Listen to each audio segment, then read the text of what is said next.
মা, সেই দিনটার কথা তোমার মনে আছে? সেই যে যেদিন জন্ম নিলাম আমি, আর কন্যা সন্তান জন্ম দেওয়ার অপরাধে তোমার ভাগ্যে জুটল হাজারো লাঞ্ছনা, গঞ্জনা আর ততোধিক অপমান। তবে সান্ত্বনা শুধু একটাই, আমি ছিলাম তোমার কোলজোড়ে। তোমার মনে আছে মা, যেদিন ভাই জন্ম নিল সেদিন সারা বাড়িতে বসে গিয়েছিল চাঁদের হাট। আমিও সেদিন ভীষণ আনন্দ করেছিলাম।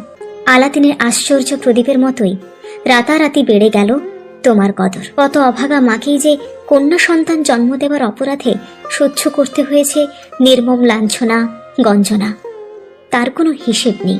এমন একটা সময়ের দোরগোড়ায় এসে আমরা দাঁড়িয়েছি যেখানে একটা পাত্রী খুঁজে বের করতেই হিমশিম খাবে সবাই। সেই দিনটা বোধহয় আর খুব বেশি দূরে নয়। তাই আমার মনে হয় ছেলে আর মেয়ে দুটোই হোক সবার মনের চাওয়া।